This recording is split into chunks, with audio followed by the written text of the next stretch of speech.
We're talking Tesla. Andy, you know what I love the most? Is when Likefolio reaches out with data that you guys have, because I know it's something good. So here's the issue with Rivian. It's either going to work like Tesla did, or it's not. It seems very binary. You know, we've had car dealers come on, run on Yahoo Finance, and they'll say that the demand really is for gas-powered trucks and SUVs, not for electric vehicles right now. And I look at Tesla, and I don't understand why you'd have to be cutting prices if demand is as strong as they say it is. All that and more. So let's get to it. Tesla is dangerously close to having all of these metrics in an uptrend. In the pre-market, Tesla is up 0.5% at $264.95. For the week, up 8.2%.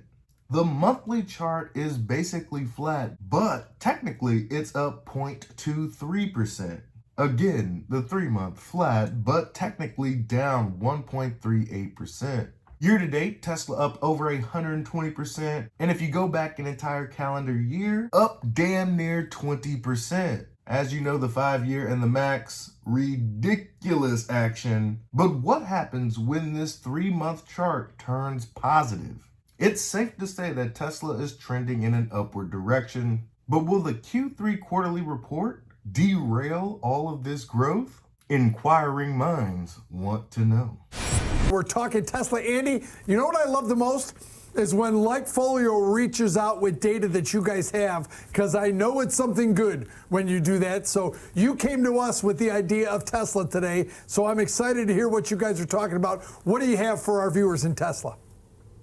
Yeah, Tesla reports earnings next week, and we're not sure how that will go. We think that'll go okay. There's some delivery problems in China, some production problems that I think are already baked into the cake. But from a long-term perspective, we just have to say that Tesla looks to be firing on all cylinders. And there's really one big reason for that, and that is they've gotten the price of the vehicles down to kind of no-brainer levels from a competitive standpoint.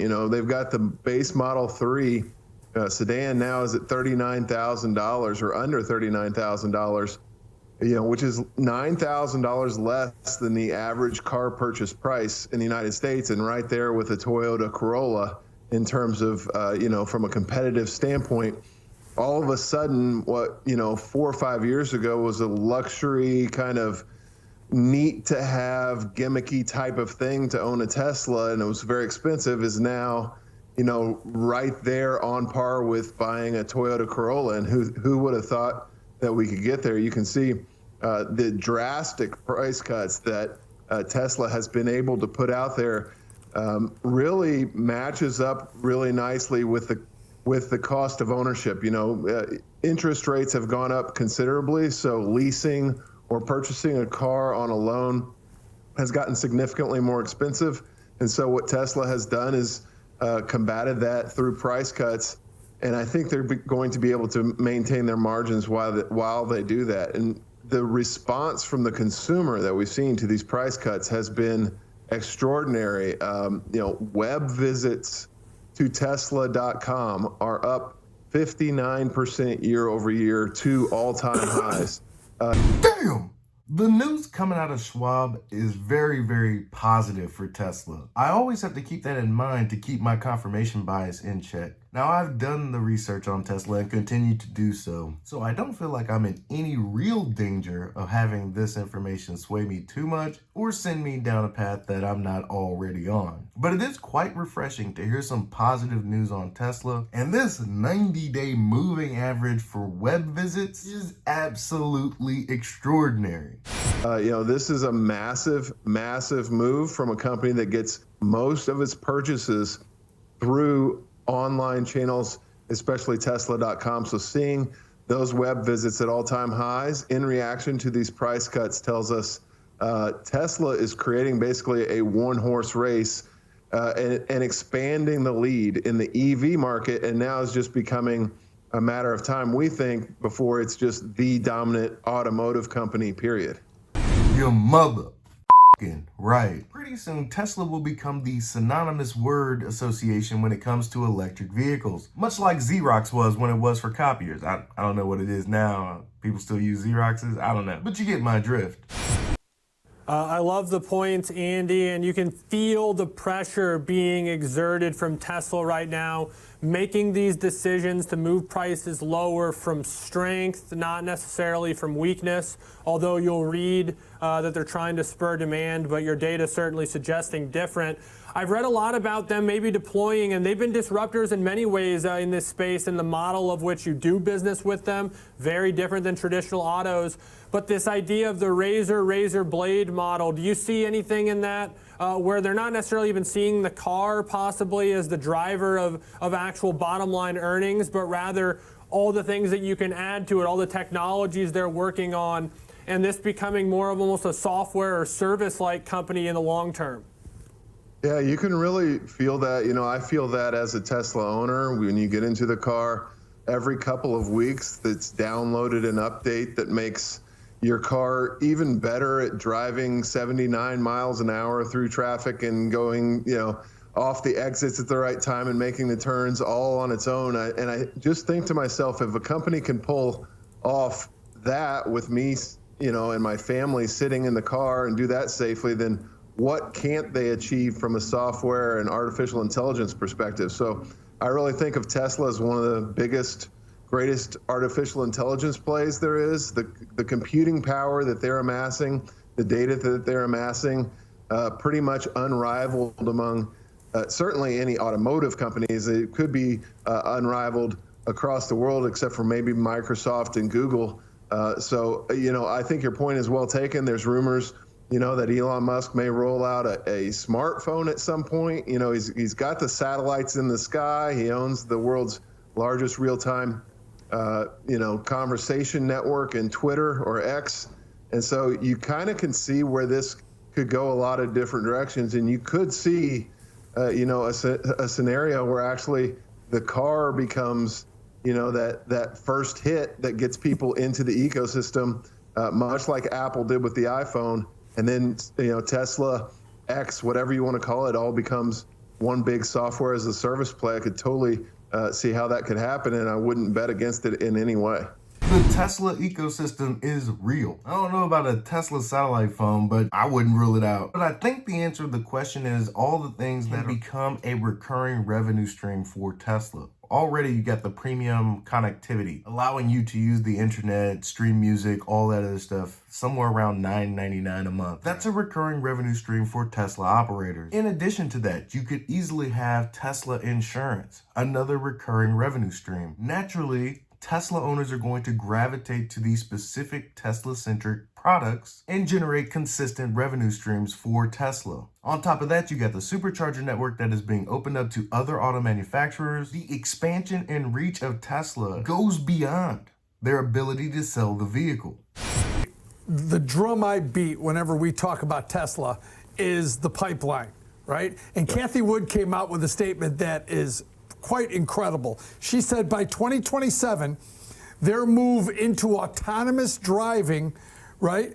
They'll make more money from autonomous driving by 2027, not that far away, than they do from EVs, with margins of over 50%, Andy. Like I said, what would frighten me if I was ever a Tesla bear would be the pipeline and what's next and what's coming. Yeah. Like the robo-taxi, right, which is supposed to dominate their earnings in the future, Andy. Yeah, you know, I think Cathie Wood is an excellent, I think she has excellent visionary qualities. I think her date may be a little aggressive. You know, yes. I'll tell you, as someone who uses the autonomous driving of Tesla all the time, I'm constantly having to turn it off in certain situations, certain weather conditions. It's making leaps and bounds of progress, but the idea that people will be getting into these without anybody in the driver's seat just a few years from now, I think is very aggressive and very optimistic. But I do think it will happen, and I think that the trajectory of the prediction is correct. And so you think about that, you think about the AI infrastructure that they're building, the computing power that they're building, you know, the mapping technology. There's a lot of ways for this company to make money that don't rely on selling a car for more than it costs to produce. By 2027, will it be a large portion of Tesla's revenues, dwarfing EV sales I don't know. As a Tesla owner myself who operates the software every time I'm in the vehicle, I'll be the first to admit it is not perfect, but the rate of improvement is quite staggering. And I don't have version 12. I don't have the wall-to-wall neural nets where they're just feeding it video images and it's behaving more and more human-like, and at the same time, becoming superhuman with all its new capabilities. Careful about that confirmation bias. Make sure you do your own research. Do whatever you gotta do to make you sleep well at night. The smaller but significant EV car maker, and Alex, I'm gonna come to you first. October 5th, Rivian sold off 23% in one day because they had a debt offering and they announced some of their numbers and they had burned through $1 billion in cash. Here's my question. Is the trading community getting this wrong on what? Fantasy football alert? Probably. It sounds like they need to raise cash and up production to become profitable. So here's the issue with Rivian. It's either going to work like Tesla did, or it's not. It seems very binary. UBS comes out, says buy today, price target 24, basically say that they're probably not going to have to do this again for at least a year. But I mean, I don't know that that's a positive. I guess it's not a negative. So that's one thing. The stock's been beaten down a ton. Obviously, the key distinction, though, that I think the problem is everyone wants to find the next Tesla, right? Because Tesla was a superstar investment. And they hope it's not the next DeLorean. The problem is Tesla did this when money was cheap. Yes. They also didn't have any. They didn't have another big firm that was doing the exact same thing already successfully. They sort of pioneered this space. But I don't think we can discount the fact that how much cheaper money was and how much more willing investors were to pay up for growth and the story that you were selling as opposed to the dollars and cents of the reality of your business. And the reality of Rivian right now is not a good one. If you're looking for the next Tesla, you don't have far to go. Tesla is the next Tesla. If you've done the model valuations 5 years out, 10 years out, they have the most exciting product roadmap. And that's just the stuff that they've unveiled. No other company is doing half of what Tesla is doing. Tesla not only wants to be the best at battery electric vehicles, they want to be the best at battery storage, best at a charging infrastructure around the world, the best in autonomous software. A company would be hard pressed to achieve the best in any one of those areas. Tesla wants to dominate them all? I'll say it again, Tesla is the next Tesla. Randy, it says they lose $32,000 every car that they sell. Well, that's a scary statistic, but all it means is they need to ramp up production to get to profitability, correct? You're right. And again, everything Alex said, once again, is very accurate. I'm an auto enthusiast. I follow the auto industry very, very closely. I have my entire life. But it's a very, very impressive vehicle. If you've had a chance to see one, I haven't had the chance to drive one, but I got a very good look at one of them, and I've read a lot about it. It is quite impressive. But what we have to remember is that they're not just competing with the likes of, say, the Ford F-150 Lightning or maybe the Tesla Cybertruck, if and when that ever comes out. They're actually competing with all of the existing trucks, and most of which are gas powered. And truck people are probably less likely to convert to something electric than car people might. But you're right. You can't deny the fundamentals. They lose almost $1 billion every quarter, depending upon who you ask. They're losing somewhere between 30,000, as you said, to upwards of 100,000 per vehicle. Now, interestingly enough, if you look at a company like Lucid, they're losing something like $300,000 per vehicle. So from that relative basis, it's pretty good, but it certainly doesn't line up well with somebody like Tesla. As Alex said, financing used to be very cheap. It's not any longer. These guys aren't leaders. They are innovative in the sense that they went to the truck market first, but I think it was probably because they probably figured they couldn't compete directly with the Tesla automobiles. Ding, ding, ding, ding, ding. Tell him what he's won, Johnny. Your mother. Right. You gotta offer a product that Tesla doesn't to be successful. You see what trouble Lucid got in trying to make the product more premium than the Model S. Your best bet is to get as many consumers of your trucks as possible before the Cybertruck rolls out of Austin. But, that's, again, a tougher market because of the loyalty. I mean, the F-150 has been the best-selling vehicle, not just the best-selling truck, for something like 45 years. for a reason. Those people are very, very loyal, and you'll see them defect occasionally to places like, you know, the Chevy Silverado or the Dodge truck, but the Ram truck, but not so much. You know, it's a little bit tougher market, I think, to go to. So the fundamentals are there, Alex used a great term, which I think is helpful to sort of understand the reason why I chose the trade example I chose today. He said it's very binary. They do have some cult following, like Tesla has had in the past. They do have an innovative product, but can they survive? I don't know. The stock moves a lot when earnings come out because it's such a big impact, and it's a very, very volatile stock. Yeah, it's interesting, Randy, and I'm going to come right back to you on this. Ramping up production, borrowing money to ramp up production to get to decrease that loss per vehicle that they have. And remember, they've got Amazon money. It's not like they don't have cash. They went from 10.2 billion in cash to 9.1 billion in cash. So they've got plenty of money. I think they're just trying to race and uptick their production to get more profitable. I've actually, Randy, interesting enough, they're made in downstate Illinois. And so you see a spattering of them around suburban Illinois. You're right, they are impressive looking SUVs. Becoming profitable is an absolute must. It'll give you some flexibility when you're talking about pricing, because if the Cybertruck comes in anywhere close to below $65,000, that's game, set, match, folks. Rivian has to start producing these things fast. You know, we've had car dealers come on, run on Yahoo Finance, and they'll say that the demand really is for gas-powered trucks and SUVs, not for electric vehicles right now. And I look at Tesla, and I don't understand why you'd have to be cutting prices if demand is as strong as they say it is. Oh, here we go. Time for us to take our medicine with Yahoo Finance. I thought it was going to be a clear-cut Tesla wins news day. But oh no, I see one of my top 3 favorite bears on screen, Craig Irwin. Should be a good counter to what we've already listened to so far. Is there any risk, Ron, in your opinion, that we're overstating how strong consumer demand really is for EVs?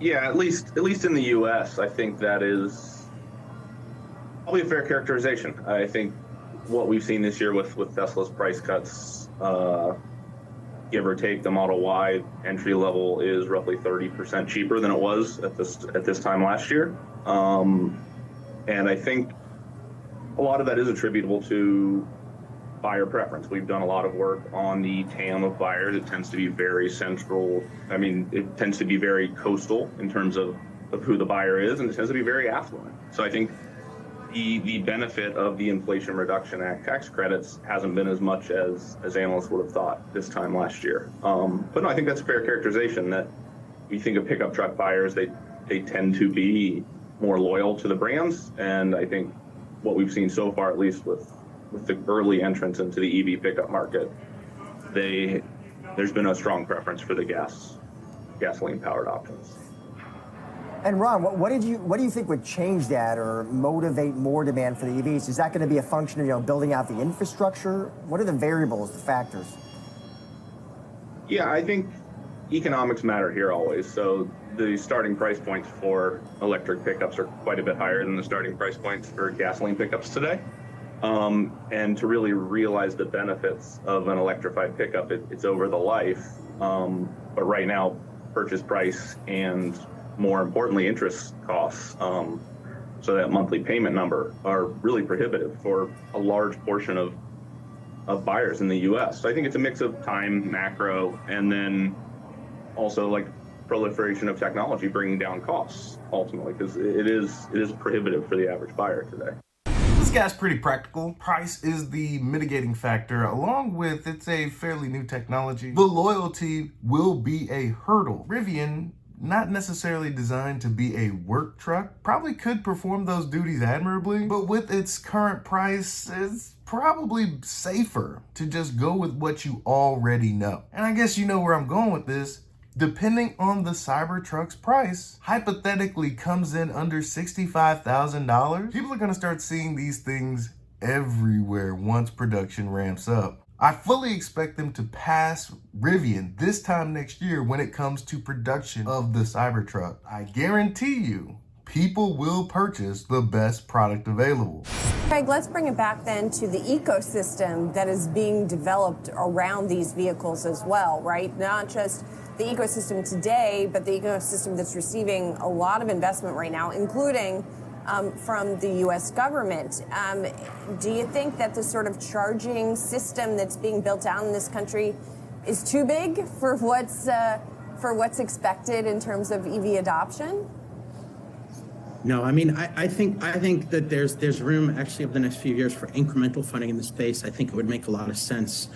What we're going to see and the tension that we're seeing in Detroit right now is strikes because the EV industry is going to change the future versus what combustion engines have been doing. So, the labor content is going to be different, and that's something that Detroit will have to adjust to.